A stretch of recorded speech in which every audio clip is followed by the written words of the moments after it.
Hello, काय म्हणताय? बरे आहात ना? प्रॅक्टिकल प्रॉब्लेम ॲडमिशनचा पुढचा स्टार्ट करते. Page number 164, question number 7. परत एकदा, आत्तापर्यंत आपण गुडविलच्या 3 ट्रीटमेंट असलेले क्वेश्चन घेतले. वर्डिंगनुसार त्याची ट्रीटमेंट कुठली आहे आपल्याला ओळखायचं असतं, फाइंड आउट करायचं असतं.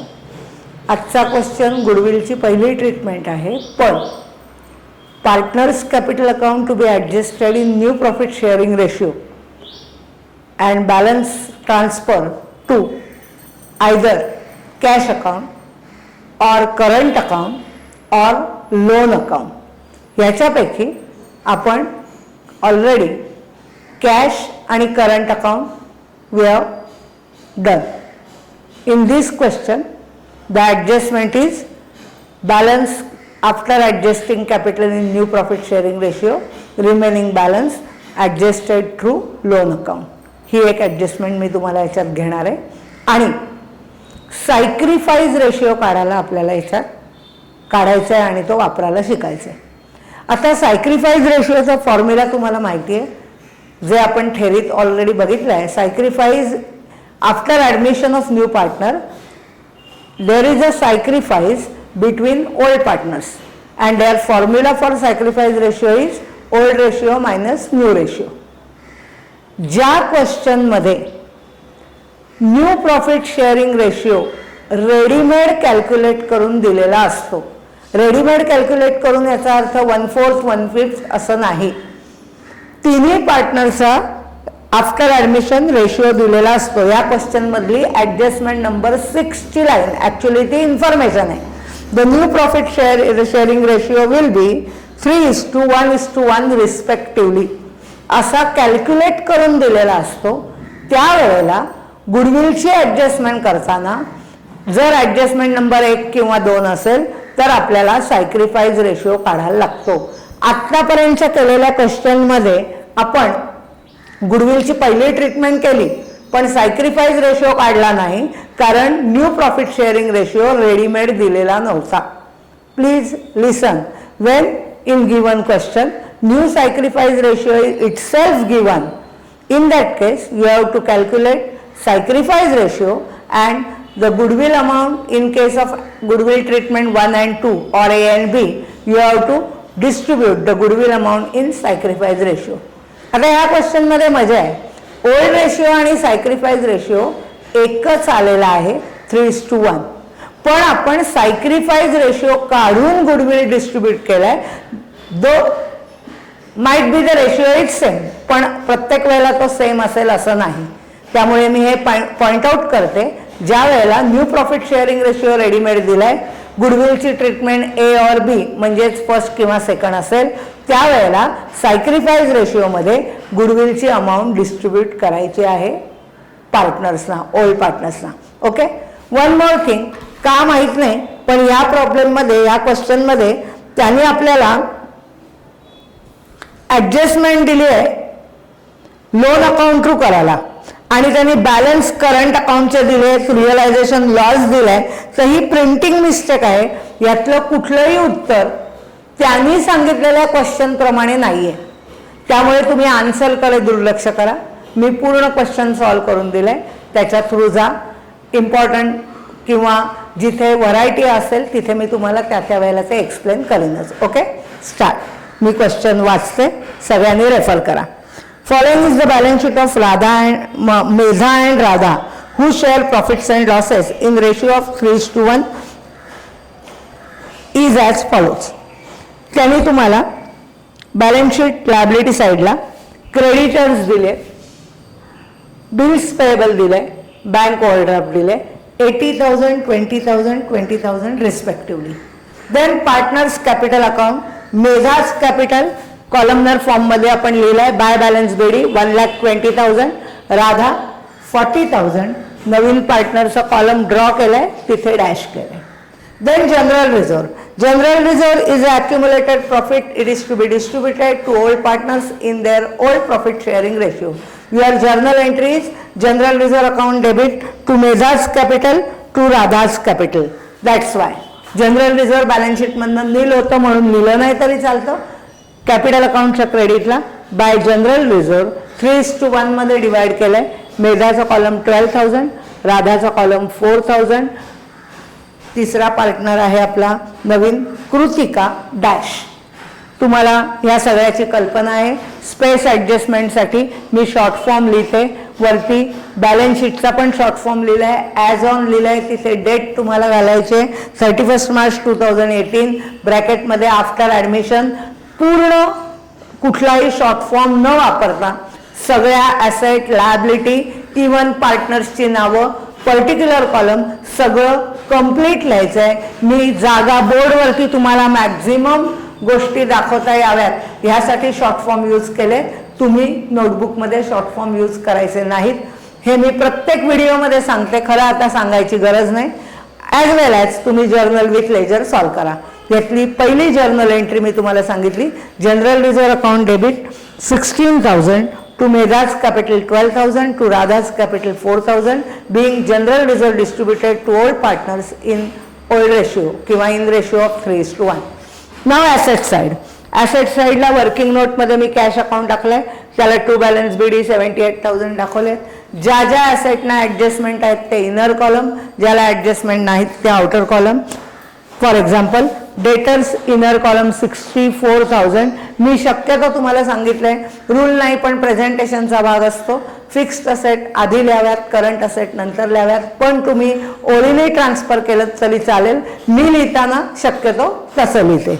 म्हणून debtors inner column 64,000, inner column stock inner column 40,000, then plant and machinery inner column 60,000, then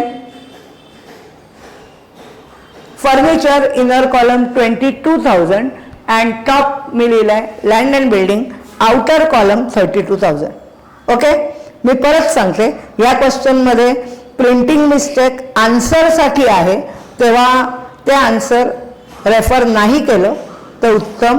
किंवा त्या आन्सरप्रमाणे जायचं असेल तर ॲडजस्टमेंट वेगळी असेल, पण आपण ॲडजस्टमेंट बदललेली नाही आहे. त्यांनी ज्या पद्धतीत क्वेश्चन विचारलाय त्याच पद्धतीत आपण सॉल्व्ह केलाय. एक्झाममध्ये आपल्याला आन्सर नसतं. Don't think for that your answer.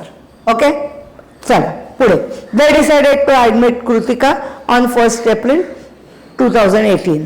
Kritika as a part is taken as a partner on 1 April 17.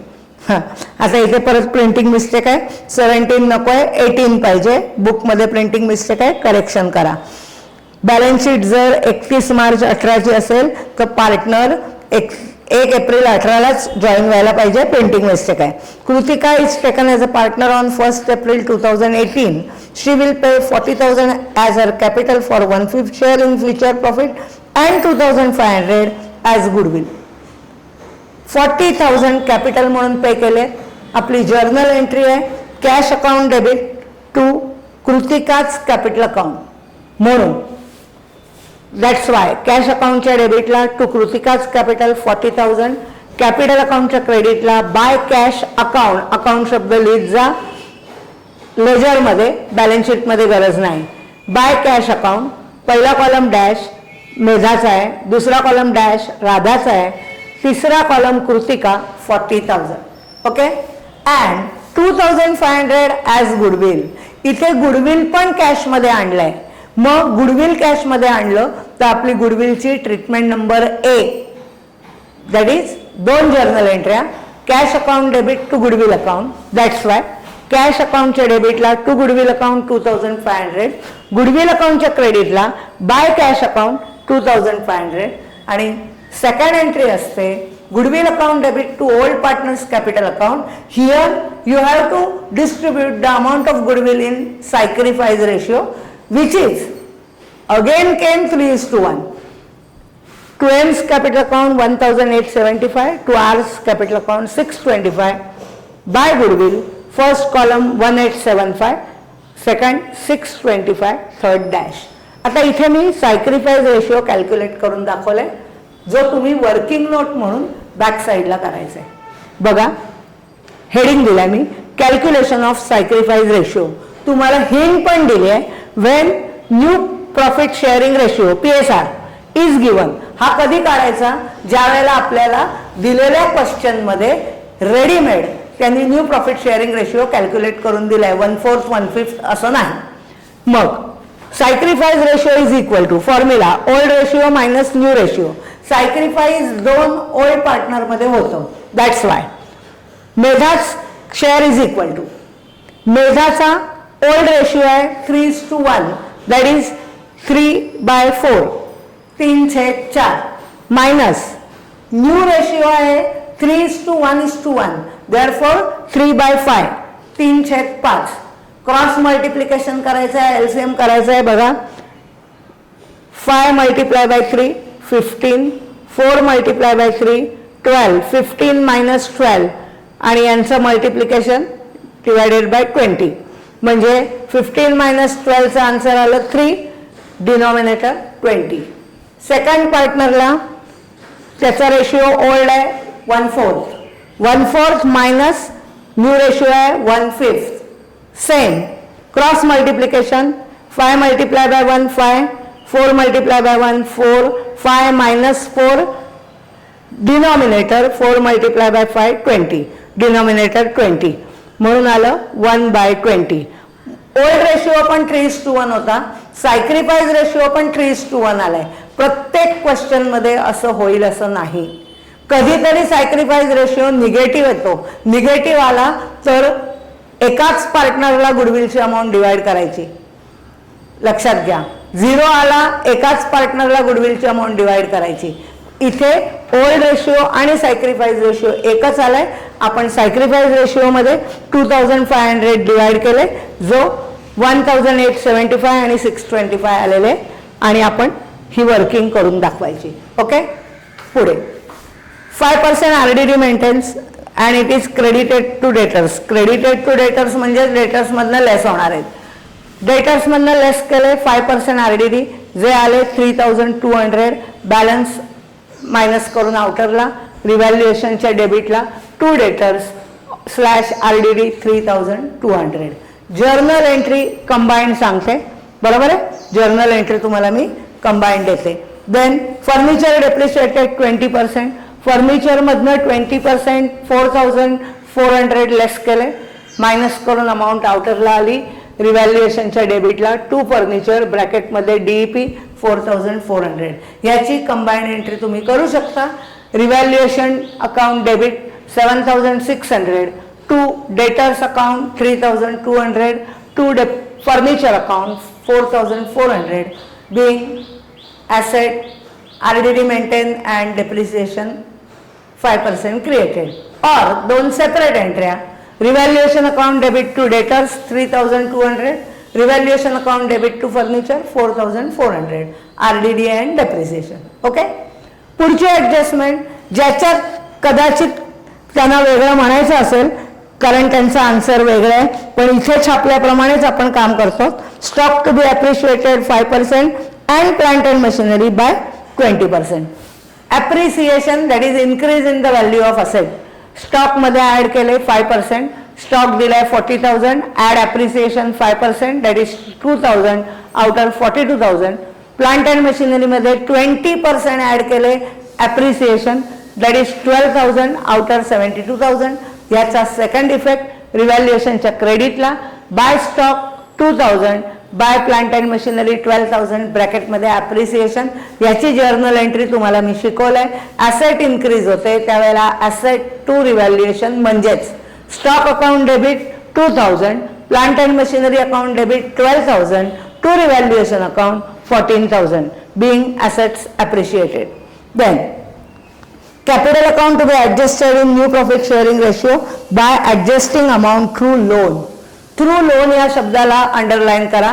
मी ज्या वेळेला थेरीचा व्हिडिओ दिला होता, PDF दिली होती, त्याच्यात मी मेन्शन केलं, I have sed that there is the adjustment can be made for capital account, that is capital account to be adjusted in new profit sharing ratio and balance may be transferred or adjusted through cash or through current account or through loan account. In previous earlier two questions we have seen it is adjusted through cash. In another question it is adjusted through current account. Now In this question, we have adjusted it through loan account. Okay? Now, capital account in new profit sharing ratio. Your new profit sharing ratio is, they have given 3:1:1. For one share, new partner had brought capital 40,000. Naturally, for third share, 40,000 multiplied by 3, 1,20,000, and for middle partner, 40,000 multiplied by 1, 40,000. जेवढं opening capital आहे तेवढंच तुमचं adjusted capital आलंय, कारण ratio same होता. प्रत्येक वेळेला असं होईल असं नाही. टू बॅलन्स सीडी तुम्हाला कळण्यासाठी न्यू PSR मी लिहिलेला आहे 3:1:1. पहिला पार्टनर 1,20,000, दुसरा पार्टनर 40,000, तिसरा partner 40,000. After distribution of revaluation profit, आपल्याला रिव्हॅल्युएशन प्रॉफिट आलेला आहे जो आपण डिस्ट्रीब्यूट केलाय 4,800 and 1,600 या रेशिओमध्ये. तुम्ही तो इनर कॉलमला दाखवलात तर जास्त चांगलं होईल.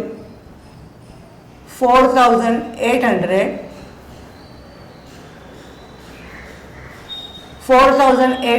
and 1,600, that is 6,400. हा रिव्हॅल्युएशन प्रॉफिट तुम्ही डिस्ट्रीब्यूट केलेला आहे, ज्याची जर्नल एंट्री आहे revaluation account debit 6,400 to Medha's capital 4,800 to Radha's capital 1,600, being revaluation profit distributed in ratio of 3:1. Note down, परत एकदा सांगते, बुक आन्सर वेगळा आहे, त्यांचा लॉस आहे आणि त्यांनी ॲडजस्टमेंट 6 मध्ये 5th मध्ये आपल्याला लोन थ्रू ॲडजस्ट करायला दिले, पण ॲडजस्टमेंट देताना त्यांनी करंट अकाउंट थ्रू दिले. आन्सर व्हेरिएशन आहे. Don't go through their answer. जसं ॲडजस्टमेंट दिलंय त्याप्रमाणे मी बोर्डवर सॉल्व्ह करून दिलंय. ओके, आता इथे पार्टनर्स कॅपिटल अकाउंट क्लोज करणार. सेम रूल, जास्त बाजूमधून कमी बाजू मायनस करायची. फर्स्ट पार्टनर क्रेडिट साइड जास्त आहे 1,38,675, whereas डेबिटला 1,20,000. Balancing figure 18,675. जिथे आपण अर्लियर क्वेश्चन मध्ये एका कॅश लिहिलं होतं, एकामध्ये करंट अकाउंट लिहिलं होतं, इथे आपण लोन लिहिणार आहोत to loan account. Then second partner again credit side greater than debit side. Credit side is higher, therefore credit minus debit 6,225 balance उरला, that is loan. Okay, या क्वेश्चन मध्ये दोन्ही पार्टनर साठी क्रेडिट साइड ही जास्त आहे, greater than आहे, म्हणून balance डेबिटला उरलाय. माइट बी एका असंही घडू शकतं, एका पार्टनरचा बॅलन्स डेबिटला उरलाय कारण क्रेडिट जास्त आहे, एकाचा बॅलन्स क्रेडिटला उरलाय कारण डेबिट जास्त आहे. Situation may be differ. इथे असं नाहीये, इथे दोन्ही पार्टनरचे बॅलन्स डेबिटला उरले. आता आपल्याकडे काही लोन अकाउंट नसतं, लाईक कॅश अकाउंट, म्हणून हा balance direct balance sheet liability साईडला ट्रान्सफर होतो. करंट अकाउंट असला तरी बॅलन्स शीटला ट्रान्सफर होतो. Only in case of cash or bank आपल्या वर्किंग नोट मध्ये तो जातो. ओके, म्हणून याचा second effect partners loan account, you have to write partners loan account किंवा loan account underline Medha Radha, और Medha's loan account, Radha's loan account separate. पहिला पार्टनरचं लोन 18,675, दुसऱ्या पार्टनरचं लोन 6,225. ओके, आणि कॅपिटल अकाउंट आपण टॉपला लिहिलंय. Partners capital account Medha 1,20,000, Radha 40,000, Kritika 40,000 total at outer. त्याच्यानंतर नेहमीप्रमाणे cash account close करा, त्याचा बॅलन्स ॲसेटला ट्रान्सफर करा. गुडविल अकाउंट क्लोज करा, ते टॅली आहे त्यामुळे त्याचा बॅलन्स होणार नाही, बॅलन्स शीट टॅली होईल. ट्राय करा. कुठल्याही प्रकारे काही डिफिकल्टी असेल तर मला विचारा. याच्यामध्ये आपण पुढची एक ॲडजस्टमेंट शिकलो आणि sacrifice ratio. Okay, thank you. Solid.